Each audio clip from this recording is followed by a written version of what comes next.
me a god. You call me a god.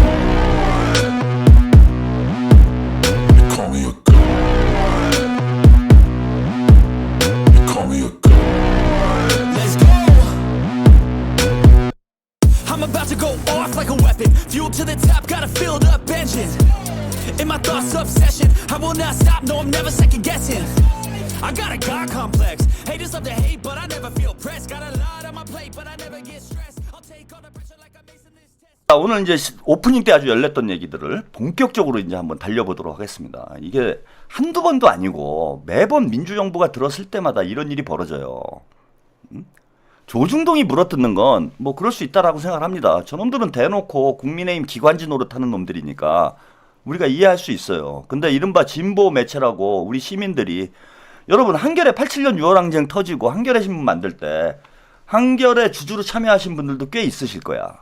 시민들의 피땀으로 기자들이 제대로 마음 놓고 권력이나 자본에 종속되지 말고 시민들의 목소리를 대변할 수 있는 그런 언론 활동 해달라고 한겨레 신문을 창간을 했습니다. 경향신문도 마찬가지예요. 지금 독립 언론을 표방을 하고 기자들이 주축이 돼서 운영을 하고 있어요. 뭐 경향신문이야 기자들이 주인인 신문이니까 뭐 기자들 마음대로 할 수 있다 칩시다. 근데 한겨레 신문은 도대체 뭡니까? 시민들의 쌈짓돈 뜯어 모아가지고 창간을 해놓고 이제는 기자들이 지들이 주인 행세하고 있어요. 지들 멋대로들 지들 생각을 가지고 기사를 쓰고 방송을 하고 있지 않습니까? 한겨레 주주운동도 있었어요. 한겨레 신문이 너무 삐딱하게 나가니까 한겨레를 제대로 바로 세우자 해서 한겨레 소액주주 운동을 오랫동안 하셨던 분들도 제가 알고 있습니다. 근데 지금 과연 한겨레 신문이 시민의 언론입니까? 기자들이 자기들이 주인이다라고 착각을 하는 순간 그죠? 시민 언론은 언제든지 기자 언론으로 기자들의 사유물이 될 수 있는 거예요. 시민들의 도움으로 시민들의 힘으로 창간된 신문이라면 시민들의 돈으로 만들어진 언론사라면 시민들의 목소리에 귀를 기울여야 될 거 아닙니까? 기자들이 주인입니까? 그런데 이런 시민의 힘으로 시민들이 보수 언론들과 잘 싸워달라고 그래서 그죠? 돈 한 푼 두 푼 모아가지고 만들어진 언론들이 어느 틈엔가 보니까 민주정부로 민주당이랑 싸우고 있어요. 그래서 민주정부만 들어서면은 갑자기 참 언론인들이 돼.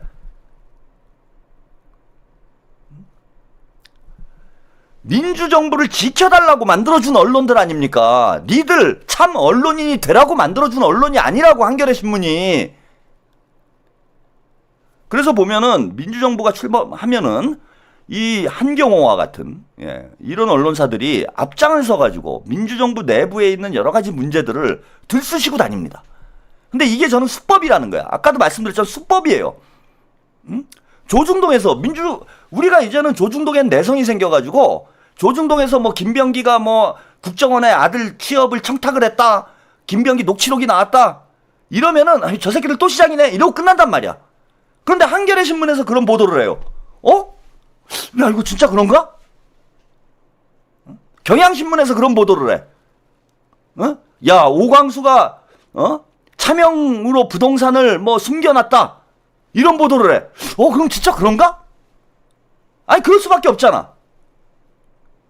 이게 소스가 도대체 어디서 나오냐 이거야. 희한하게 제대로 된 단독 한번 특종 한번 못하던 언론사들이 민주정부만 들어서고 나면은 갑자기 단독 특종들이 쏟아져요. 이거 검찰에서 나온 거 아니야? 이거 국정원에서 나온 거 아닙니까? 아주 마치 짠 것처럼 오늘 한날 한시에 아주 발악을 하는 거야. 자, 오늘 하여튼 영상을 좀 기레기들의 오늘 활약상을 하나하나 일단 짚어드리고 제가 총체적으로 분석을 좀 해드리도록 하겠습니다. 먼저 오늘 김민석 총리 후보자가 지명자가 기자 간담회를 했어요. 거기서 나온 장면입니다. 요 장면을 한번 좀 보시고 이야기 이어가겠습니다. 네, 뉴스원의 이름입니다. 안녕하세요. 뉴스원 간사 승리 진행을 축하드리고요. 네. 첫 질문이지만 이런 자리를 마련해 주신 만큼 좀 우려 제기되는 부분에 대해서 질문을 드리겠습니다. 이제 야권이랑 이제 온라인상에서 김웅 원장님한테 지난 1985년 이제 미국문화원 정부 사건 관련해가지고 미국 입국이 불가능하다, 반미주의자다라는 이제 소문들이 이제 많이 돌고 있는 상황입니다. 이제 이런 부분에 대해서 사실관계의 확인과 합리관계에 대한 입장은 어떤지 말씀 부탁드리겠습니다.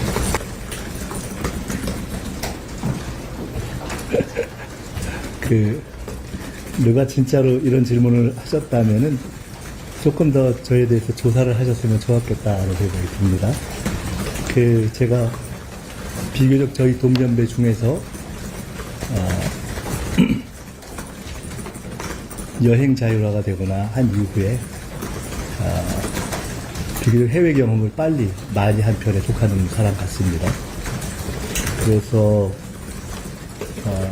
미국에서 비교적 다양한 공부를 했고, 공교롭게도 전임 총리와 같은 학교도 다녔고, 그리고 미국 헌법에 관심이 있어서 미국 변호사 또 자격도 받는 등 그렇게 됐습니다.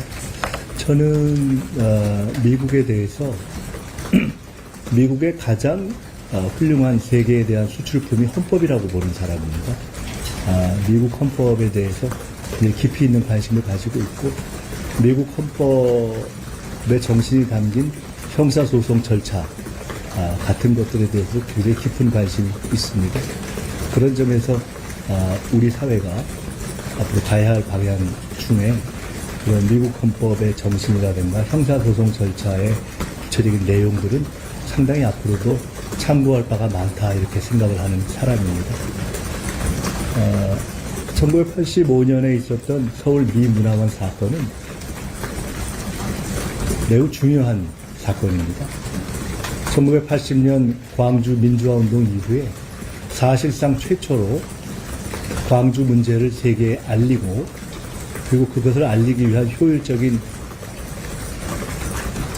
방법으로 미국이 과연 한국 당시 전두환 노태우 씨에 의한 한국군의 군사 이동을 허용했는가라는 문제를 제기했던 사건입니다. 그 문제는 미국에 대한 찬반을 떠나서 한미 우리의 동맹 국가이자 우방이자 민주주의 국가로서의 미국이 어떠한 민주주의적 태도를 가지고 있는가를 물은 일이었고, 더 근본적으로는 광주 민주화운동을 세계에 알리는데 굉장히 의미가 있었다고 봅니다. 그때 그 일을 통한 한국과 미국의 각성이 이번 빛의 혁명 과정에서 미국 정부가 일관되게 한국의 국민과 민주주의를 지지하고 군사반란 세력에 대해서 동의하지 않았던 그러한 역사적 경험을 축적한 것이 아닌가, 저는 이렇게 생각합니다. 그리고요, 타자 소리 때문에 이쪽에서 잘 안 들려서 이거 볼륨 좀 올릴까요? 아니, 그래서 제가 처음에 마이크 있냐 여쭤본 건데, 앞으로는 마이크가 있으면 갖다 놓으세요. 여기. 마이크 시설이 여기 없어서. 아니, 그래서 네. 잠깐만, 이렇게 휴대용 마이크가 있으면 저희가 다음에 하거나 좀 편리하게 할 수 있게 하겠습니다. 앞으로 저기 뒤에서 잘 안 들리시면 저한테 눈짓을 하세요. 볼륨 올려라, 이렇게. 그러면 제가 볼륨을 싹 올릴 테니까. 그래서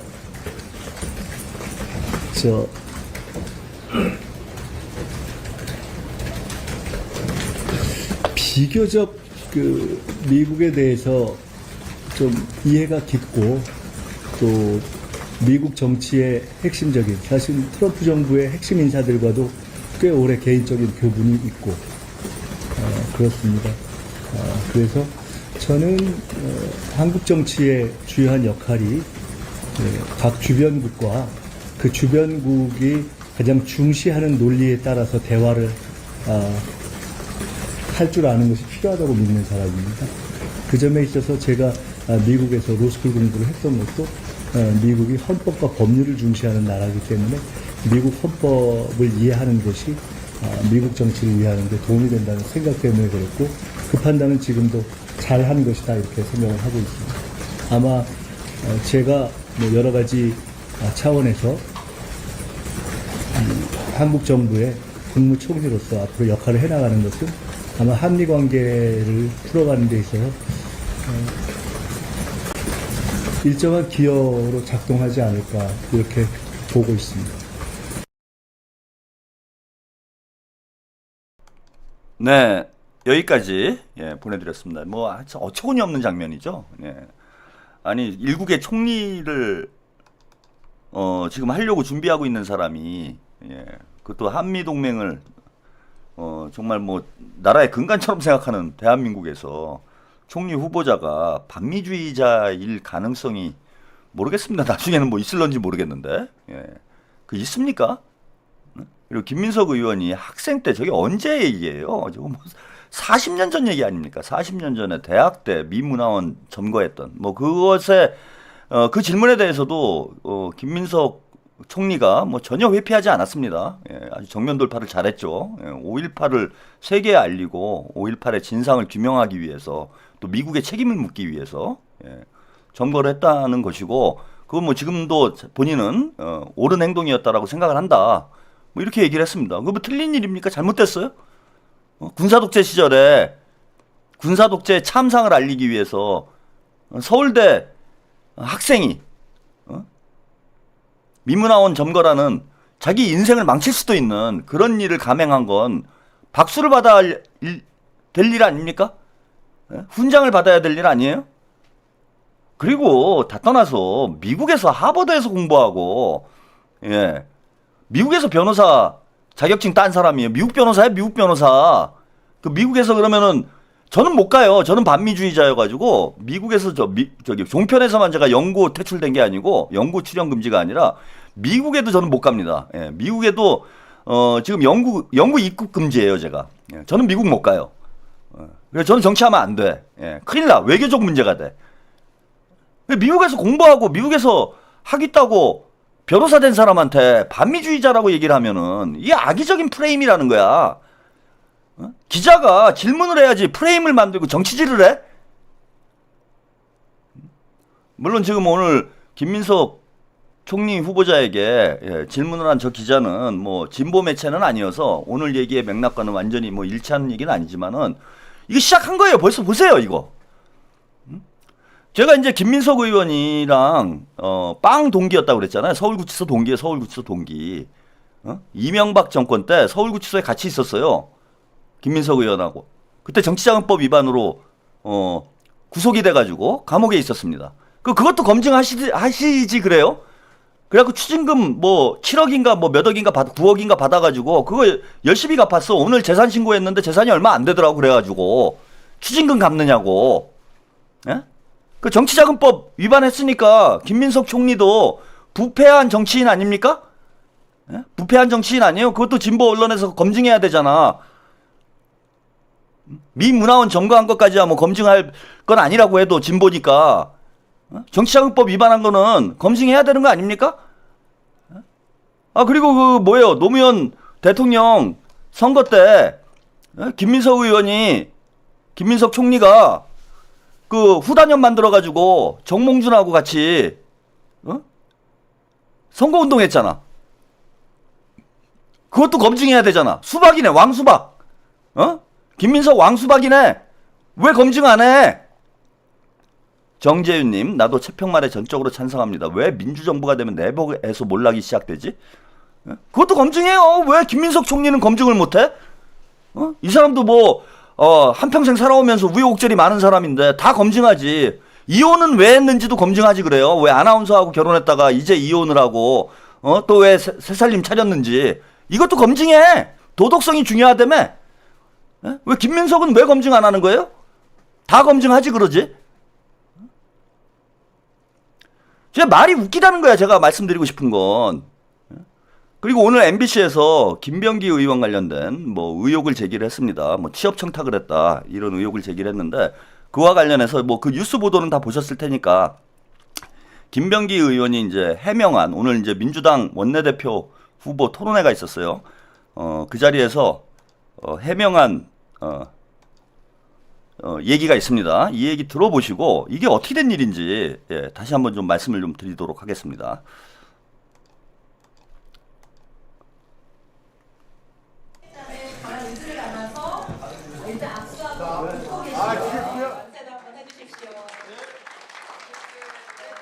승화시켜서 우리가 정권을 재창 3년 동안 얼마나 힘이 드셨어요? 좀 약간 방금 말씀 주셔갖고 이거에 관련된 거 물어보면 안 돼요? 제가 보면 얘기를 할게요. 네. 그거에 대해서는 뭐 어렵지 않은데 네. 국가정보원에서 이거 공식기관입니다. 2018년, 2025년에 두 번 차례에 걸쳐서 그것이 문제가 없다고 공식 해명했어요. 근데 그 단순한 그게 아니고 그 이전에 국가정보원에서 수차례에 걸쳐서 제가 알기로는 서너 차례에 걸친 걸로 해서 다양하게 감찰과 감사를 진행한 상황입니다. 그러면 그건 내부에서 있고요. 그리고 제가 또 다시 말씀드렸지만은 감사원에서 정식 감사를 했습니다. 감사에서 감사한 결과 문제가 없다고 문제가 없는 것으로 이렇게 밝혀졌습니다. 그럼 일단 그 두 개 무엇을 보도를 하려면 두 기관은 지금 공식적으로 얘기를 한 거잖아요. 그럼 두 기관에 먼저 확인을 해봐야죠. 그리고 그 내용이 되기 전에 그 내용 이전에 이것이 그러면 왜 일어났는가에 대해서부터 처음부터 시작해야 되는 거 아닌가요? 처음부터 시작하는 것은 뭐 제 아들이라서 얘기를 하면은, 그러니까 신원조회까지 다 통과됐던 사람이 어떻게 2, 3주에 신원조회가 갑자기 신원조회에서 떨어져가지고 탈락이 될 수 있는가부터 말해야 되는 거 아닌가요? 1차 때 말씀하시는 그렇습니다. 거죠? 그러니까 탈락이 돼야 되는, 신원조회까지 다 통과됐다는 걸 나중에 저희가 지금 보도한 거와 반대로 해가지고 저도 다 제가 거기서 근무를 했으니까 다 들었거든요. 그러면 그거에 대해서 먼저 밝혀야 된다는, 그 내용이 베이스가 됐을 때 많은 내용들이 앞으로 나옵니다.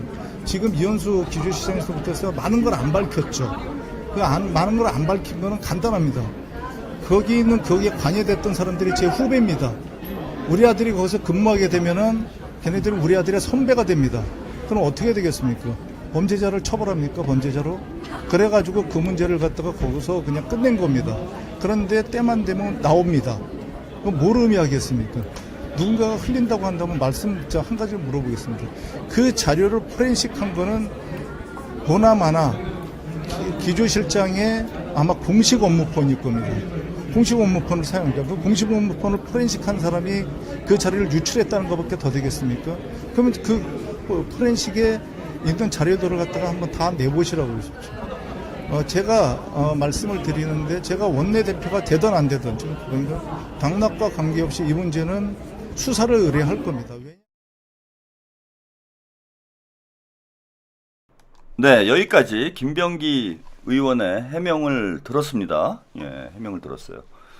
저게 새로운 얘기가 아니에요, 여러분. 물론 녹취록이 공개된 거는 그 김병기 그 의원의 아내분의 이제 녹취록이 공개된 거는 처음이긴 한데, 저게 뭐 전혀 새로운 얘기가 아니고 문재인 정부 초기에 한번 시끄러웠던 적이 있습니다. 자, 제가 지적하고 뭐 팩트 체크는 다른 방송에서 다 했을 테니까 저는 이 전체 맥락이 도대체 왜 이런 일이 벌어지고 있는지 이걸 좀 큰 그림을 좀 그려드리는, 숲을 보여드리는 좀 분석을 해드릴게요.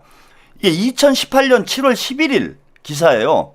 2018년 7월 11일. 오늘 나온 기사가 아니에요, 여러분. 김병기 국정원의 갑질? 아들 취업 탈락은 신연자제였다. 예? 아니 이게 지금 무슨 뭐 백투더 퓨처예요? 타임머신 타고 우리가 지금 돌아간 거야? 2018년으로 돌아갔어요? 이거 지금 오늘 나온 기사라고 그래도 여러분들이 믿었을 거야. 여기 보시면 알지만 2018년 7월 11일에 나온 기사입니다. 똑같아요, 똑같아. 자, 이걸 언제 누가 시작을 했느냐? 자, 여기 뉴스원이라는 매체가 한겨레의 11일 보도에 따르면, 한겨레 신문에서 보도했던 거예요, 이게. 문재인 정부 초기에 한겨레 신문에서 또 이지랄 했어. 김 의원은 2016년 4월 총선에 당선되고 그해 6월 정보위 민주당 간사가 된 뒤에 국정원이 자신에 대한 보복으로 아들을 탈락시켰다고 주장하며 인사기록에 대한 시정을 요구했다. 이 때문에 국정원에서는 이례적으로 특정인에 대한 공채평가 과정을 재검토하고 탈락의 직권 취소까지 검토를 했다.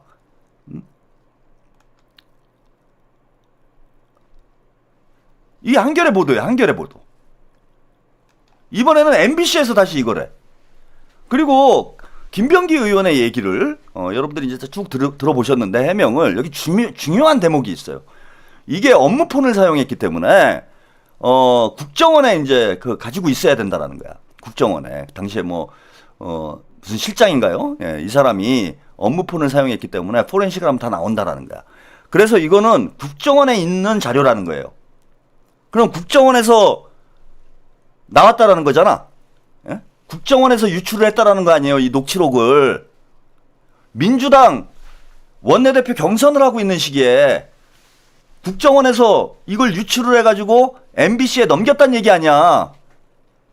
아니 누가 됐건 간에 국정원에 있는 사람이 아니면은 최초 유출은 어렵다라는 거예요.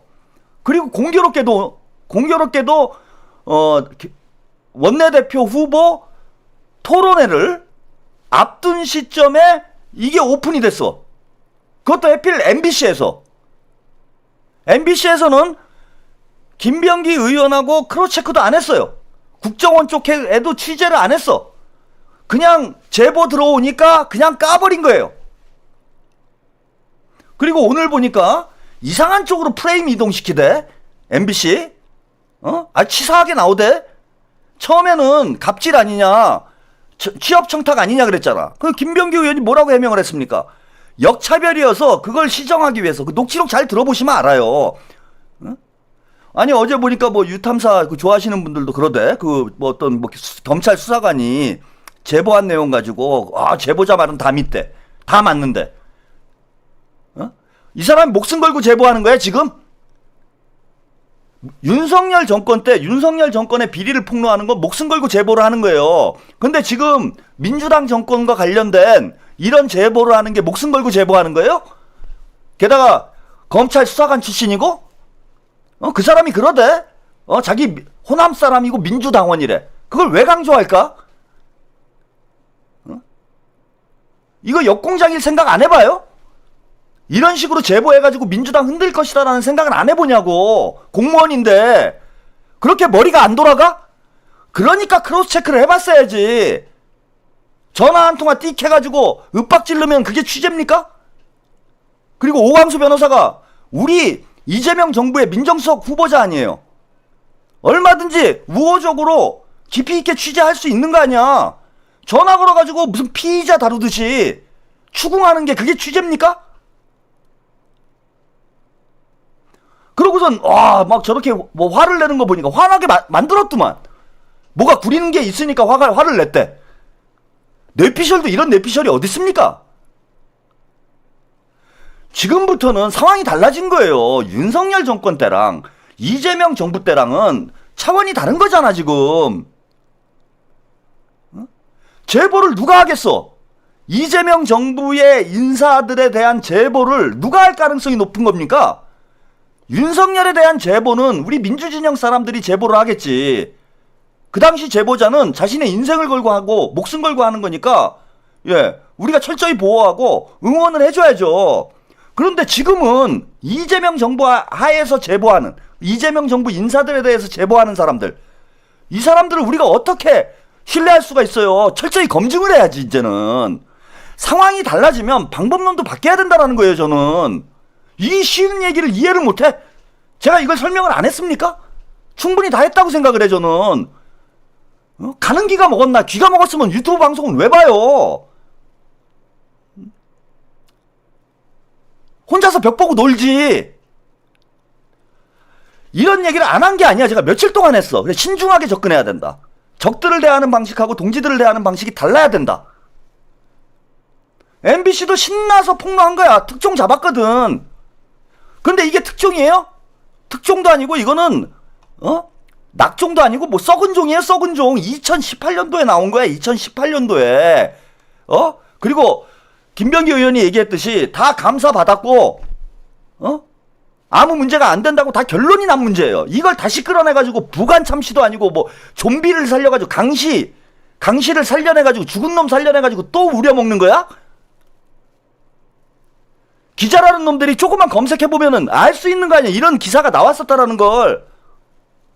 녹취록도 교묘하게 짜집게 해가지고 의도적으로 무슨 갑질을 한 것처럼 취업 청탁을 한 것처럼 해석을 덧붙여가지고 보도로 해놓고 억울한 거 아닙니까? 신원조회까지 통과했다가 채용이 불발이 됐는데 역차별 당했다고 볼 수 있는 거 아니야. 그리고 당시 박근혜 정권 시기에 민주당 의원이었어요. 물론 정보위에 있으니까 힘을 발휘할 수는 있었지. 무슨 갑질을 합니까? 야당 의원인데. 말 같은 소리들을 해야지. 이거를 특종이랍시고 터트려요? 야, 김병기 원내대표 되면 큰일 나겠네. 그죠? 막 갑질하겠네, 김병기. 그리고 중요한, 아까 이제 말씀드리다 약간 옆으로 샜는데, 자, 국정원에서 유출하지 않으면 유출이 안 됐을 거라는 거예요. 이런 공작을 한다니까? 얘네들이 나름 진보 민주 시민들이 신뢰하는 매체를 통해서 민주정부가 들어서면 꼭 그랬다라는 거예요. 아까 한경호 얘기를 제가 길게 말씀드렸는데, 얘네들 이게 아주 그 전형적인 수법이에요. 이런 식으로 민주정부를 흔들어대는 게, 검찰이건 국정원이건 이런 기관들이 진보 언론 쪽으로 소스를 줘. 그럼 진보 언론에서는 야, 이거 특종이네? 그러고 보도를 해. 그럼 우리 진보 시민들은 어떻습니까? 야, 이거 진보 매체가, 한겨레가, 뉴스타파가, 유탐사가 보도한 거니까 우리가 저거 맞는 거 아니야? 왜 이재명 대통령이 저런 사람을 임명을 하지? 왜 저런 사람이 원내대표 되면 큰일 나겠네? 이런 생각을 하게 되잖아. 안 할 수가 있습니까? 준이의 노마녀사냥님, 최표본 민주진영의 제갈공명, 이재명 흔드는 것들 다 구치해야겠다. 예, 감사드립니다. 오늘 잘 보세요. 이거 되게 중요한 문제인데 여러분 지금 상황을 잘 보자. 제가 옳다는 얘기를 하고 싶은 게 아니라 지금 상황은 이렇게 됐어. 자, 최평의 주장에 동의하는 시민들과 유탐사의 보도를 인정하는 시민들이 충돌하고 있어요, 지금. 제가 아까 오프닝 때 우리 애청자 여러분, 저한테 투자도 해주신 분이야. 상당한 금액이에요. 저 이 투자 다시 돌려드리려면 부담스러워.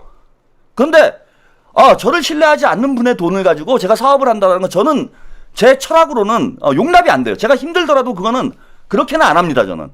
그런데 잘 보세요. 저를 몇 년 동안 지켜보셨고 제 방송이 너무나 좋고 제가 정의와 진실을 추구하는 사람이다라고 생각을 해서 거금을 투자까지 해주신 분이 도저히 지금은 저를 신뢰할 수 없대요. 저의 시청자하고 저하고 등을 돌린 거야, 지금. 그리고 유탐사를 좋아하시는 분들이 더 많아요. 저는 지금 다 해봐야 2300분 지금 방송을 보고 있어. 근데 오늘 유탐사 동접은 10,000명이 넘어가잖아. 거기 가보니까 유탐사가 다 맞다. 유탐사가 정의롭다.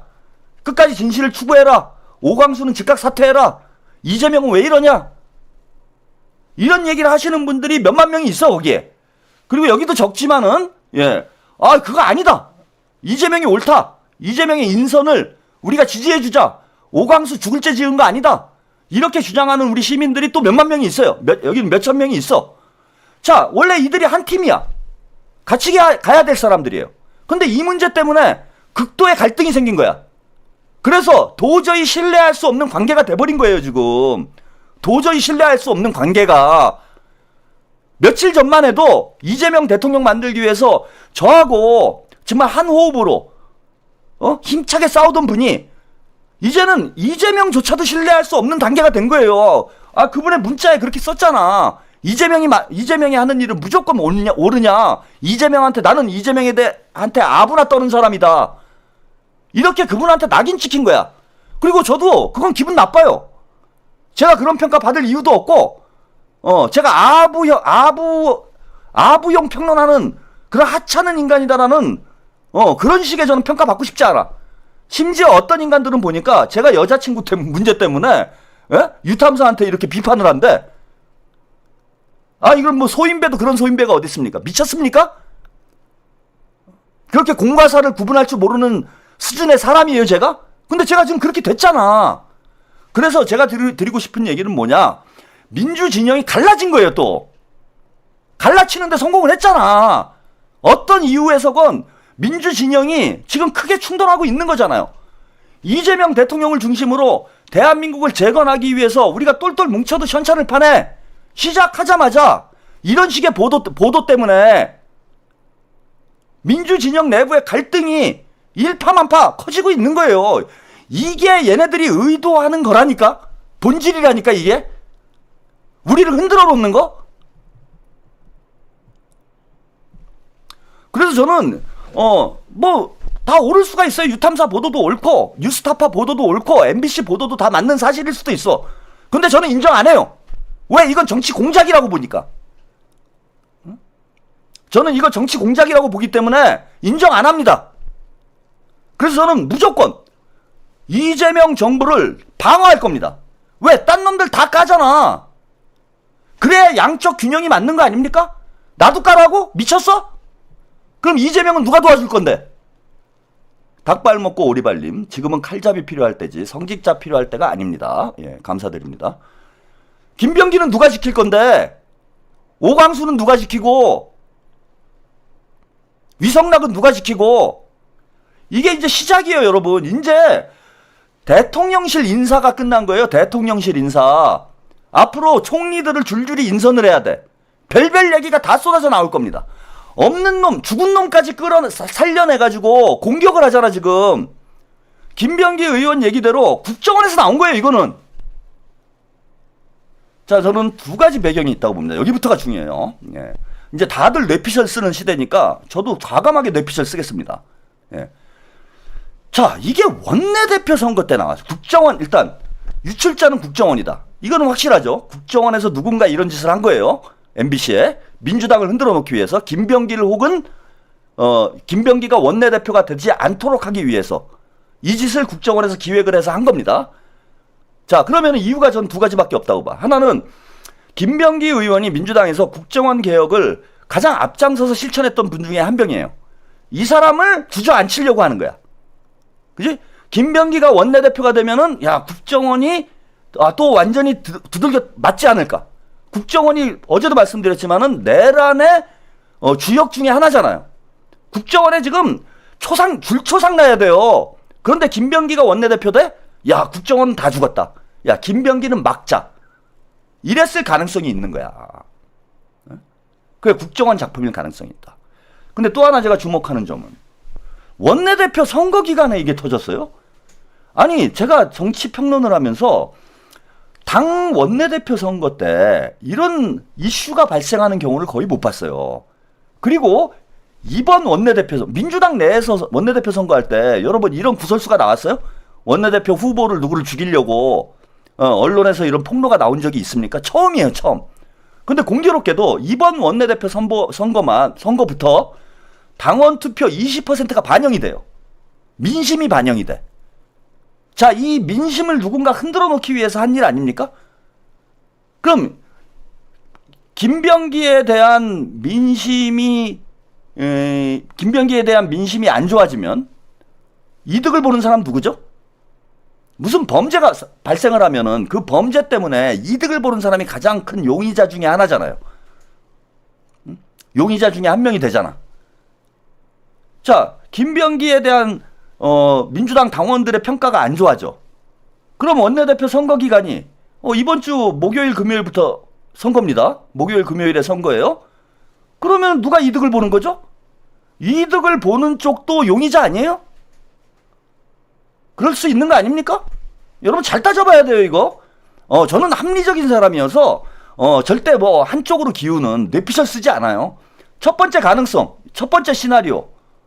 국정원에서 국정원 개혁을 막기 위해서 혹은 내란으로 처벌받지 않기 위해서 국정원 개혁에 앞장섰던 김병기를 죽이려고 한 일이다. 첫 번째. 두 번째, 이게 원내대표 경선 과정에서 터져 나왔는데 이거 원내대표 경선에서 네거티브용으로 이런 건 아닐까? 라는 의혹이 있죠? 그러니까 갑자기 제가 그런 생각이 들더라고. 아니 이거 원내대표 경선에 이걸 누가 흘려줬어? 그런데 국정원이야? 그러면은 민주당의 국정원 출신? 아니 뭐 이거 내 피셜인데 뭐 다들 소설 쓰는데 나라고 못 쓰겠어. 기자들도 다 소설 쓰는데 평론가는 뭐 소설 못 씁니까? 응? 소설권은 기자들한테만 있어요? 아, 두 가지 가능성이 있잖아요. 두 가지 가능성이 다 있는 거야. 아니 꼭 그렇다는 얘기는 아니에요. 여러분도 한번 생각을 해보라는 거야. 그럼 누가 꼭 원내대표가 됐으면 좋겠다라고 생각하는 사람들이 있다는 거네? 그죠? 민주당 안에? 누가 꼭 원내대표가 됐으면 좋겠다라고 생각하는 사람이 있다는 거예요. 그런 세력이 있을 가능성이 있다는 거예요, 여러분. 재밌는 얘기만 하나 하고 요 소설은 끝내겠습니다. 어젠가요? 정청래 의원이 그 새날 방송에 출연을 해서 그런 얘기를 했다고 그래요. 이게 거의 비슷한 워딩일 거야 아마. 무슨 얘기를 했냐면은 원내대표 선거를 보니까 당원 투표 비율을 50%로 늘려야 되겠다. 이런 얘기를 했다고 그래요. 일반론적으로 그런 얘기는 할 수 있어요. 일반론적으로. 당원 투표 비율을 계속 높여 나가야지. 그래서 점점 우리가 당원 중심의 민주정당으로 발전을 해 나가야 돼요. 그래서 앞으로 어떤 선거건 간에 민주당 선거를 다 그 당원 투표 비중을 계속 높이는 방향으로 가야 된다. 이런 원론적인 얘기를 했다라면 제가 뭐 이걸 이상하게 보진 않았을 거야. 그런데 원내대표 선거를 보니까 왜 당원 투표 비율을 높여야 될까요, 여러분? 그 이상하잖아요. 원내대표는 이번에 처음으로 50%로 20% 반영을 해갖고 선거를 치르는데 결과가 어떻게 나올지 모르는데 결과가 어떻게 나올지 모르잖아요, 지금. 결과가 나와봐야 이게 이제 더 늘려야 될지 줄여야 될지 이런 거 판단이 되잖아. 근데 이제 막 하고 있는데 지금 갑자기 이걸 50%로 늘려야 된대. 원내대표 선거를 보니까. 그럼 제가 느끼기에 딱 이런 거예요. 정청래가 원내대표가 됐으면 하고 생각하는 사람이 의원들 쪽에서는 인기가 없는데 당원들 쪽에서는 인기가 높구나. 그런 합리적 추론이 가능하잖아. 그래서 그런 얘기 하는 거구나. 그러면은 정청래 의원은 당원들에게 인기가 높고 의원들에게 인기가 낮은 그런 후보를 선호하는구나. 이런 결론에 저는 도달하게 됐다는 거예요. 대단히 합리적이지 않습니까? 완벽한 추론 아니에요? 제가 볼 때는 이거 런닝메이트 아닌가 싶어요, 저는. 그죠? 그럴 가능성이 있다라고 봅니다. 런닝메이트 아닌가. 자, 국정원에서 인증해줬습니다. 여러분, 이번에 원내대표 누구 뽑아야 됩니까? 이제는 대놓고 얘기를 해야 되겠어요. 뭐 저는 김병기 의원 지지 선언을 하긴 했지만은, 이제는 확실한 것 같아. MBC에서 저런 보도를 했어요. 김병기 의원이 아들 취업을 위해서 국정원에 갑질을 했다. 김병기 의원 부인이 국정원 실장한테 전화를 해가지고 갑질을 했다. 이런 보도가 나왔습니다. 여러분, 민주당 원내대표는 누가 돼야 되겠습니까? 누구 찍으실래요? 압도적으로 나는 김병기를 밀어야 되겠는데? 답이 나왔는데요? 국정원에서 답을 가르쳐줬네. MBC하고 국정원이 답을 가르쳐줬네요, 여러분. 무조건 김병기야, 이제. 서영교 의원한테 미안하지만 서영교 의원도 제가 좀 의심스러운 대목이 좀 생겼고, 그거는 아직 뇌피셜이니까 뭐라고 얘기는 안 하겠습니다. 근데 저는 약간 아주 깨름직한 부분이 생겼네. 이거 무조건 김병기로 가야 되는 거네, 이거는. 쟤네들이 하지 말래잖아. 그럼 해야지. 꼭 해야지. 반드시 해야지. 저는 MBC에서 저 보도하기 전에는 뭐 김병기 의원이 됐으면 좋겠는데 뭐 서영교 의원도 나쁘지 않다. 뭐 이렇게 생각을 하고 있었어요. 근데 지금은 아닌데? 꼭 해야 되겠는데? 반드시 해야 되겠는데? 그래야 되는 거 아닙니까? 그냥 김병기로 우리가 올인해야 되는 거 아니에요? 그리고 또 하나, 어제 제가 방송을 하려다가 어제 썸네일 제목을 제가 뽑아놓고 이 말씀을 못 드렸어. 이게 어제 썸네일의 헤드였는데,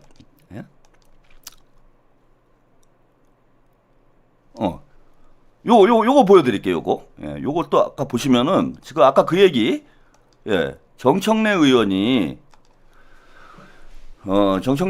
이제 당원 투표 비율을 50%로 높여야 된다, 이런 얘기를 했는데, 이 박시영 TV에서, 예, 이렇게 여론조사를 해보니까, 물론 이제 박시영 TV 시청자분들은 아무래도, 친털 성향이 강하겠죠. 예, 김어준 좋아하시는 분, 털빠분들이 많을 거야, 털빠들이.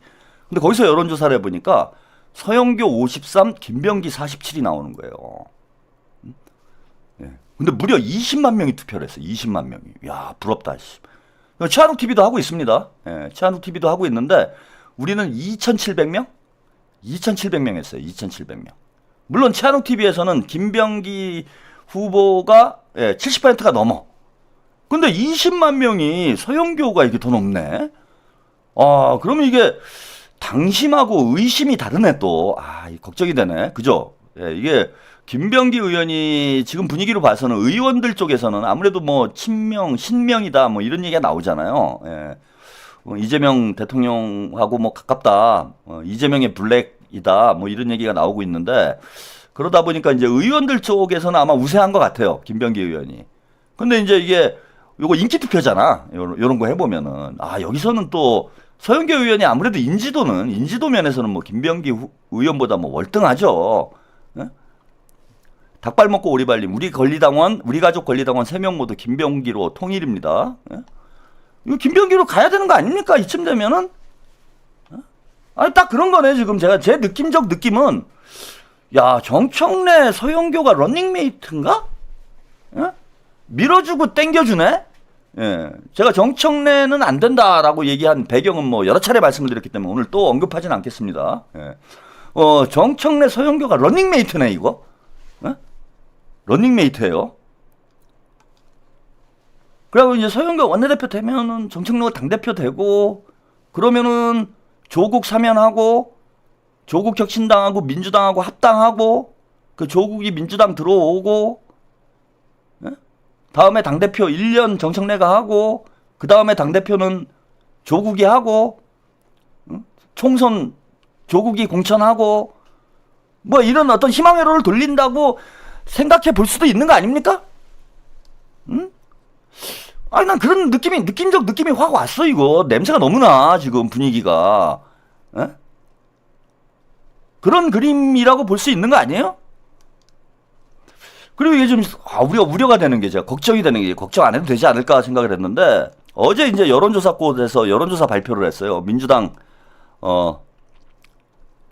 당대표 후보 여론조사를 했는데, 정청래 28.2, 박찬대 16.5, 박용진 7.7, 김경수 5.4.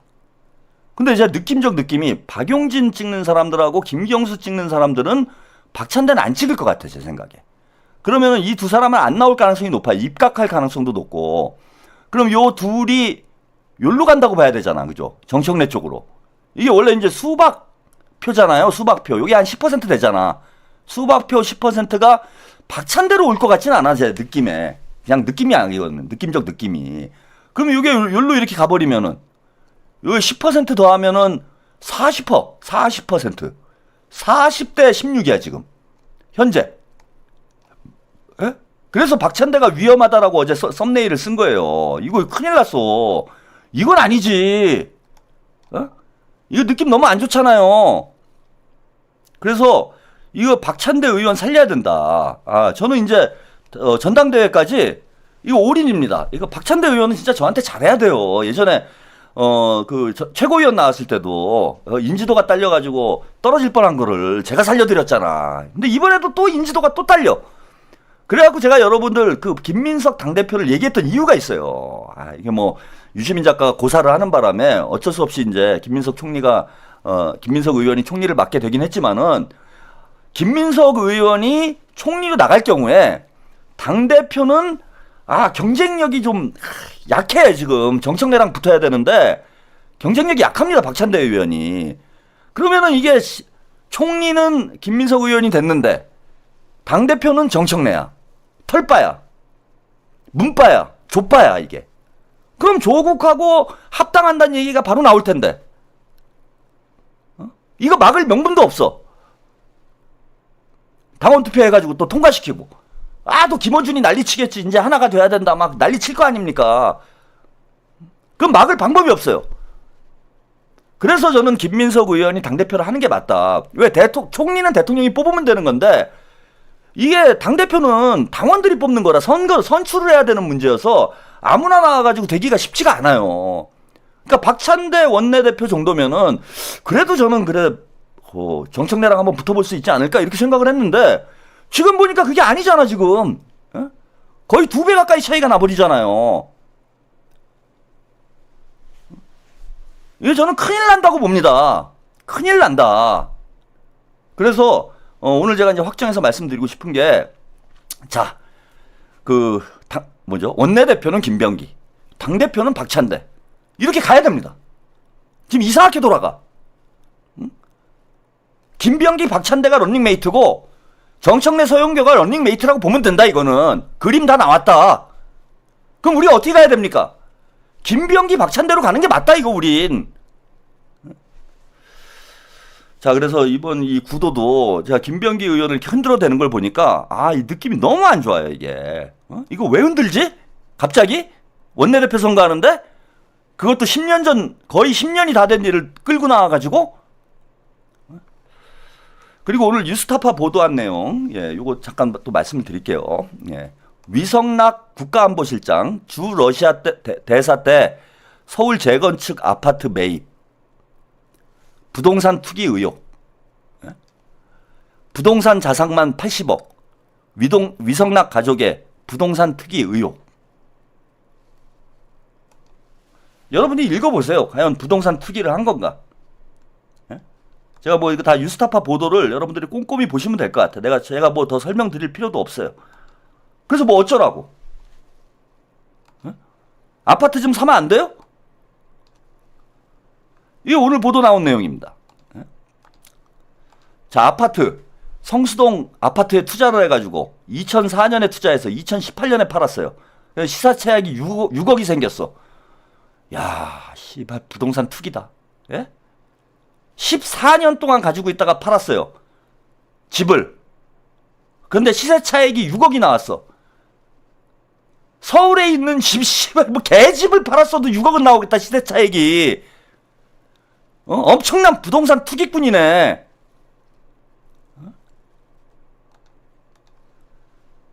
아니, 민주당 쪽에 있는 사람들은 아파트도 사면 안 됩니까? 남산에다가 초가집 짓고 살아야 돼? 그 아파트 9억, 서울에 있는 아파트가 9억짜리가, 아파트입니까? 무슨 타워 팰리스라도 내가 산다면 모르겠어요. 그 다음에 위성락 실장이 보유한 40평대 고덕 레미안 힐스테이트 40억.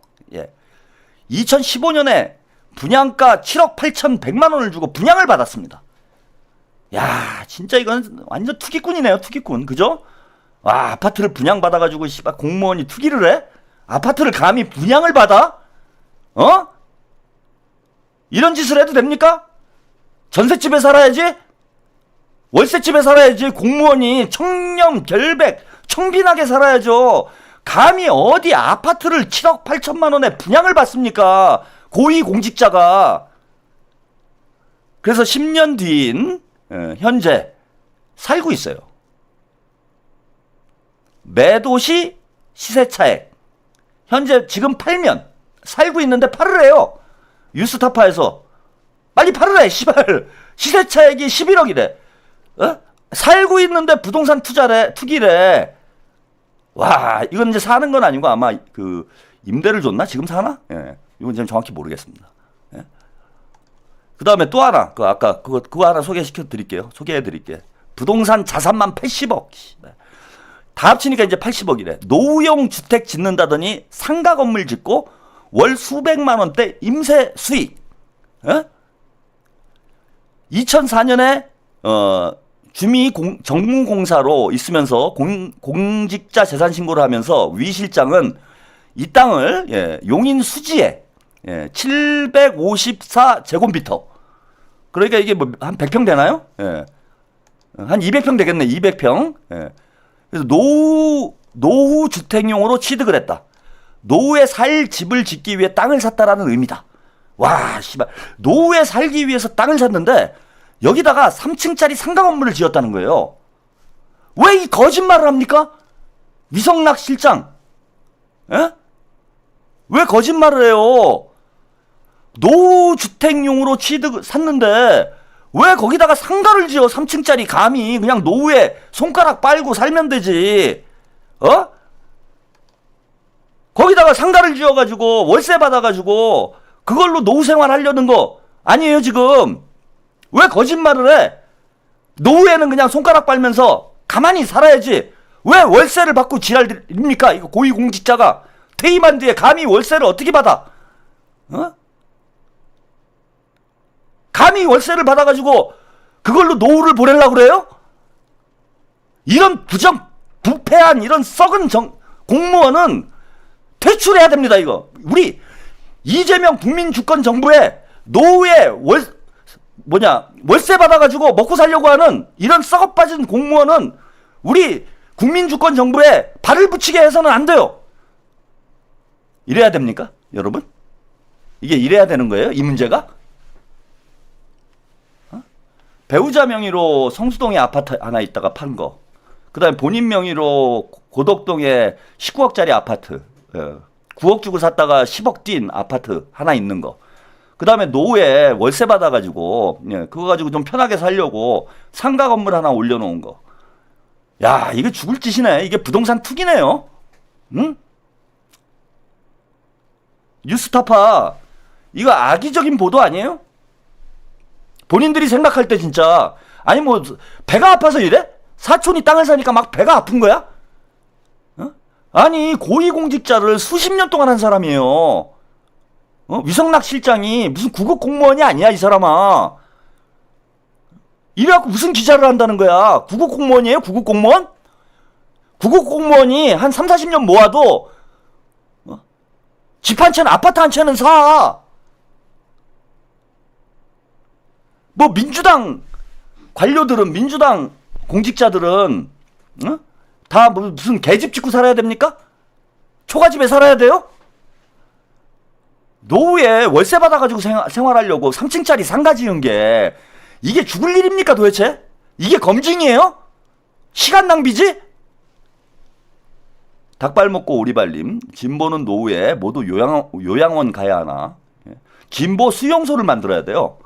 요양원도 아니고 요양원 가면은 호화 생활한다고, 호화 노후를 보낸다고, 아방궁에서 노후를 보낸다고 요구도 먹어요. 그래서 제 생각에는 제가 열심히 일을 해가지고 돈 많이 벌어서 투자도 많이 받고 돈도 열심히 벌고 해가지고 여기 가평 두밀리에다가 진보 노후 수용소를 제가 만들게요. 여기다 텐트 치고 우리 다 모여가지고 제가 땅은 있으니까 우리 진보 인사들 그 퇴직하신 분들은 다 일로 오세요. 오여가지고 제가 텐트 하나씩 쳐드릴게. 여기 수용소 만들어가지고 그 유니폼도 만들고 그 아우슈비츠 수용소 같은 거 있잖아요. 그런데 만들어가지고 유태인처럼 그러자고.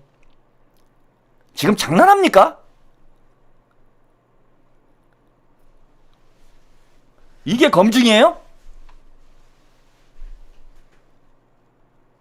이게 검증이에요? 여러분들이 생각하기에 이게 진짜 검증이라고 생각하시는 겁니까, 여러분?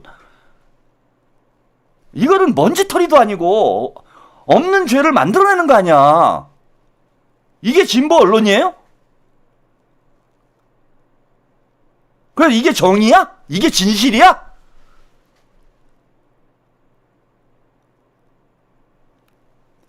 제가 이재명 뭐라 그랬죠? 까먹었네. 예? 제가 이재명한테 아부 떠는 거예요 지금? 여러분이 볼 때? 제가 도저히 진실과 정의를 외면하고 이재명에게 아부 떨기 위해서 방송하고 있는 사람입니까 제가? 그래서 근거도 없이 뉴탐사, 뉴스타파를 제가 매도하는 거예요?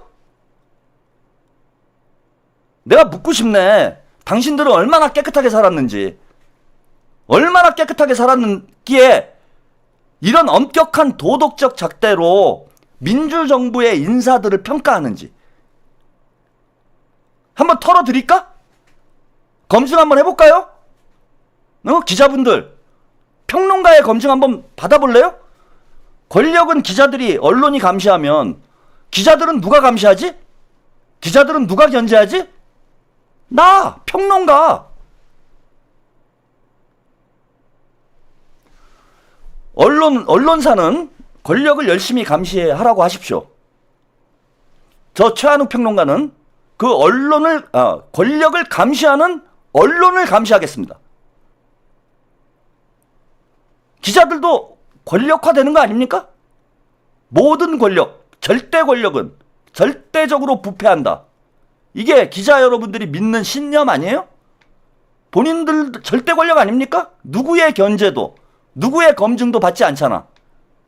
제가 이제부터 여러분들이 절대적으로 부패하지 않도록 감시하겠습니다.